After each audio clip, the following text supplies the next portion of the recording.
Hello and welcome friends, मैं हूं आकाश कोटनाला। आप देख रहे हैं yoga and Ayurveda science YouTube channel. दोस्तों, आज फिर से मैं उपस्थित हूं आप सभी के समक्ष एक न्यू लेक्चर लेकर के। आज हम यहां पर उपनिषद श्रृंखला का मांडुक्य उपनिषद के बारे में यहां पर चर्चा करने वाले हैं। इससे पूर्व आपने देखा है हमने और भी कई सारे उपनिषद आपको यहाँ पर दिए हैं।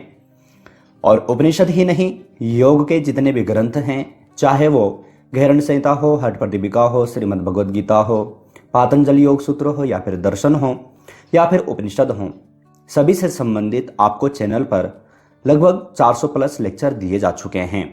आप चैनल पर आ सकते हैं, इन्हें देख सकते हैं, कुछ नया सीख सकते हैं। आज हम यहाँ पर उपनिषद श्रृंखला को ही यहाँ पर और अधिक आगे यहाँ पर बढ़ाने वाले हैं। इससे पूर्व भी हम उपनिषद से संबंधित कुछ लेक्चर आपको यहाँ पर दे चुके हैं। आशा है आप इन्हें देख चुके होंगे। आज हम यहाँ पर मांडुक्य उपनिषद का जो संपूर्ण परिचय है वो हम यहाँ पर जानने वाले हैं। यहाँ पर सर्वप्रथम मैं आपको यहाँ पर बता दूं कि उपनिषद किसे कहते हैं, उपनिषद मुख्य उपनिषद कितने हैं, उनका नाम क्या क्या है और उपनिषदों की संख्या कितनी है, ये सब के बारे में हम अलग से लेक्चर में आपको बता चुके हैं। आपको एक अलग से लेक्चर दे चुके हैं जिसे कि आप चैनल पर जाकर के देख सकते हैं।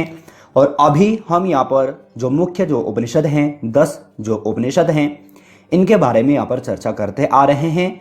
और मांडुक्य उपनिषद से पूर्व के जितने भी उपनिषद हैं वो हम आपको चैनल पर दे चुके हैं।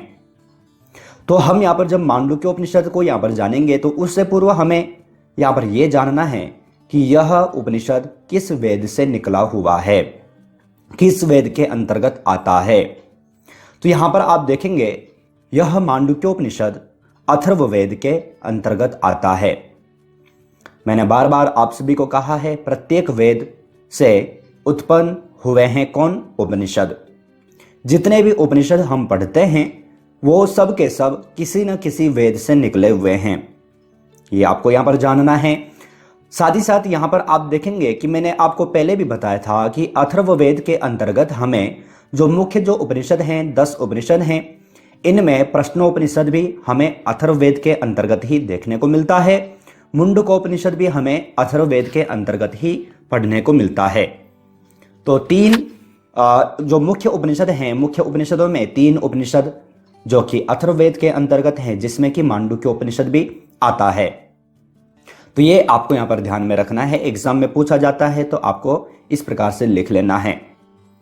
आगे आप यहां पर देखेंगे जो यह उपनिषद है, यह मुख्य उपनिषदों में यह सबसे छोटा उपनिषद है। इस उपनिषद में केवल 12 मंत्र हैं। जिस प्रकार से हमने ईशावास्योपनिषद इत्यादि उपनिषद देखे थे, तो ईशावास्योपनिषद भी हमने देखा था कि काफी छोटा उपनिषद है, जिसमें कि सिर्फ हमें 18 मंत्र पढ़ने को मिलते हैं। जिस प्रकार से श्रीमद् भगवद गीता के 18 अध्याय इंपॉर्टेंट हैं, उसी प्रकार से ईशावास्योपनिषद के 18 मंत्र इंपॉर्टेंट हैं। लेकिन जो ये उपनिषद है, कौन सा? मांडुक्य उपनिषद, यह ईशावास्योपनिषद से भी छोटा है।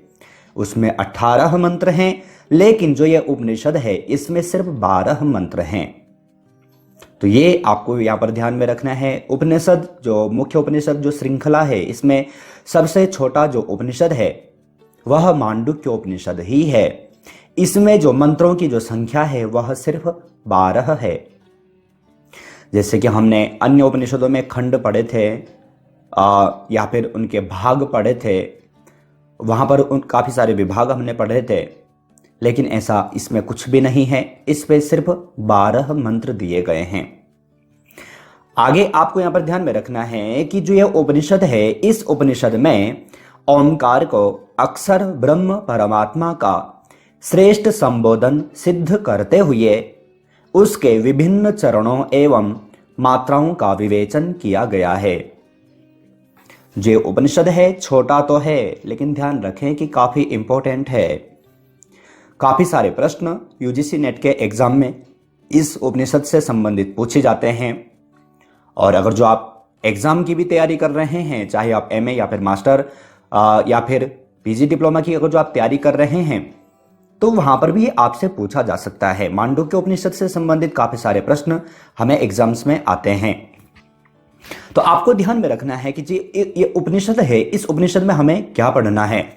तो इस उपनिषद में ओमकार को अक्षर ब्रह्म परमात्मा, तो ओमकार अर्थात ओम को अक्षर ब्रह्म परमात्मा अर्थात जो ओमकार जो अक्षर है, इसको किस नाम से सिद्ध किया गया है, किस नाम से संबोधन किया गया है। तो तात्पर्य है ब्रह्म परमात्मा अर्थात जो ओमकार है इसको ब्रह्म स्वरूप अर्थात परमात्मा नाम से संबोधित किया गया है। तो ये आपको यहां पर जानना है।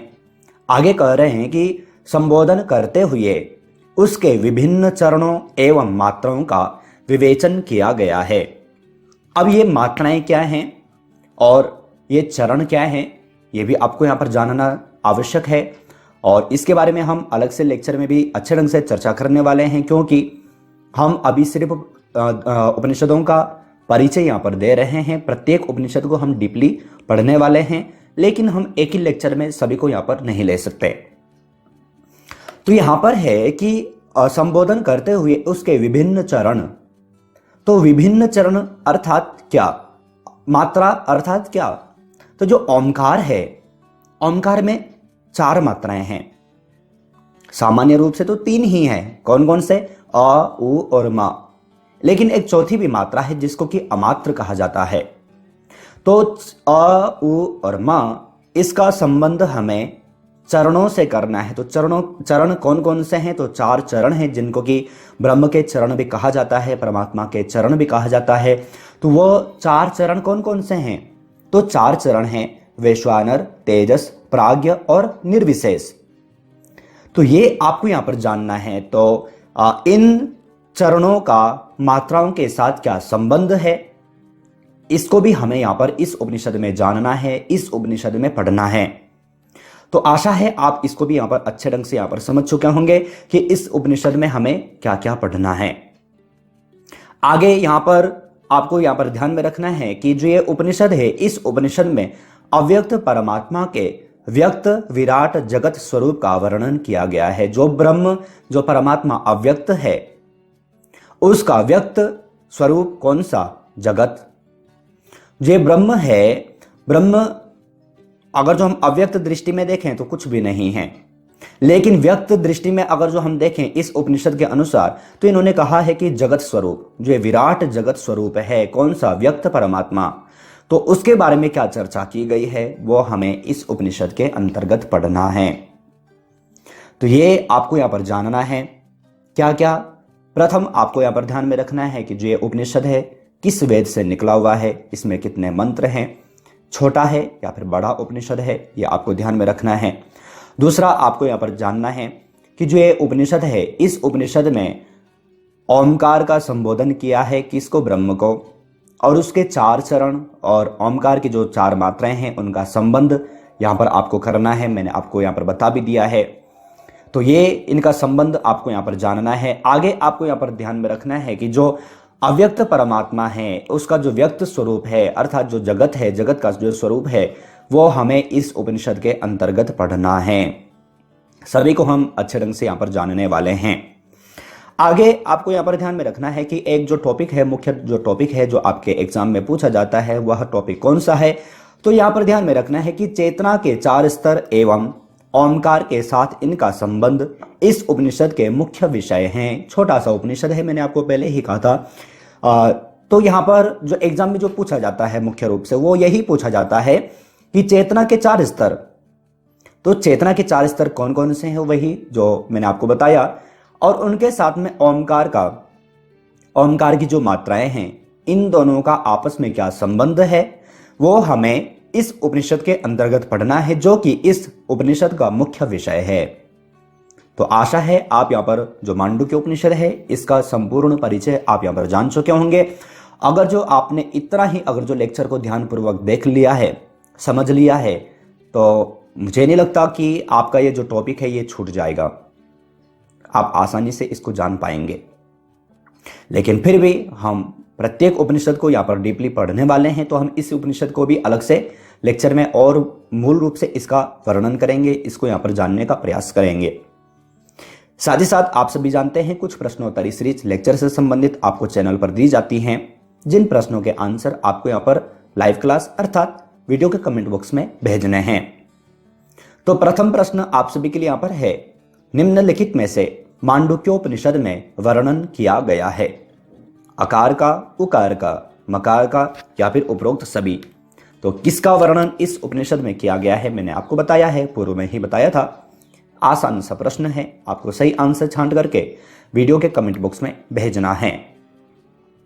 दूसरा प्रश्न आप सभी के लिए यहां पर है, निम्नलिखित में से मांडुक्योपनिषद में कितने मंत्र हैं? 6, 8, 10 या फिर 12? इस उपनिषद में, मांडुक्योपनिषद में कितने मंत्र हैं आपसे पूछा गया है, तो आपको सही आंसर छांट करके वीडियो के कमेंट बॉक्स में भेजना है। तीसरे प्रश्न की ओर चलते हैं। तीसरा प्रश्न है, निम्नलिखित में से मांडुक्योपनिषद में चेतना के स्तर हैं? 2, 4, 6 या फिर 8? तो चेतना के कितने स्तर हैं आपको सही आंसर छांट करके वीडियो के कमेंट बॉक्स में भेजना है। मैंने आपको बता भी दिया है, आसान से प्रश्न है, आप आसानी से इनका आंसर दे पाएंगे। साथ ही साथ आप सभी को बता दें कि इसी प्रकार से प्रश्नोत्तरी सीरीज की 2 बुक चैनल की ओर से पब्लिश की जा चुकी हैं। एक में आपको 500 प्लस एमसीक्यू मिल जाते हैं, एक में आपको 1000 प्लस एमसीक्यू मिल जाते हैं। दोनों बुक ई बुक फॉर्मेट में है। अगर जो आप इन्हें डाउनलोड परचेस करना चाहते हैं तो आप वीडियो का कमेंट बॉक्स, वीडियो का डिस्क्रिप्शन बॉक्स चेक कर सकते हैं, इन्हें डाउनलोड परचेस कर सकते हैं। दोनों बुक्स में योग के 10 से 15 ग्रंथों को इंक्लूड किया है, उनके प्रश्नोत्तरी सीरीज इंक्लूड की हैं, जो कि आपके किसी भी एग्जाम के लिए काफी यूजफुल है। चौथे प्रश्न की ओर चलते हैं। चौथा प्रश्न है, निम्नलिखित में से मुख्य उपनिषदों की श्रृंखला में सबसे छोटा उपनिषद है? ईशावास्योपनिषद, मांडुक्योपनिषद, उपरोक्त दोनों या फिर कोई नहीं? तो मैंने ये भी आपको अच्छे ढंग से समझाया है, ईशावास्योपनिषद के बारे में समझाया था, मांडुक्योपनिषद के बारे में समझाया है, तो आप इसका भी सही आंसर यहां पर दे पाएंगे। साधारण से प्रश्न थे, लेकिन एग्जाम में इसी प्रकार से घुमा फिरा करके पूछे जाते हैं। आज हमने यहां पर उपनिषद श्रृंखला का एक और उपनिषद का संपूर्ण परिचय यहां पर जाना है। आशा है आज का लेक्चर आप सभी के लिए काफी यूजफुल रहा होगा। साथ ही साथ उन छात्रों को बता दें जो छात्र चैनल पर और अधिक जुड़ना चाहते हैं, आप जैसे ही चैनल पर ज्वाइन बटन पर क्लिक करेंगे, आपके समक्ष 3 प्लान यहां पर नजर आ जाएंगे। आप अपनी इच्छानुसार कोई भी प्लान यहां पर चूज कर सकते हैं। अगर जो आप चाहते हैं कि कोई भी लेक्चर आप हफ्ते भर पहले देख पाएं, तो आप छोटा प्लान भी ले सकते हैं। आज हमने यहाँ पर मांडुक्योपनिषद का संपूर्ण परिचय यहाँ पर जाना है, उसके बारे में अच्छे ढंग से यहाँ पर चर्चा की है। अगर जो आपने लेक्चर को ध्यानपूर्वक देखा होगा तो आपको समझ में आ चुका होगा, नहीं समझ में आया है तो आप लेक्चर को रिपीट करके जरूर देख लीजिएगा। अगर जो आपको लेक्चर पसंद आया है तो लाइक एंड शेयर जरूर कीजिएगा। साथ ही साथ इसी प्रकार से और भी नए टॉपिक, नए लेक्चर, नए उपनिषद से संबंधित और भी कई सारे लेक्चर टॉपिक आपको चैनल पर मिलने वाले हैं। लेकिन तब तक आप अपना और अपनी फैमिली का बहुत ख्याल रखिएगा। बाय।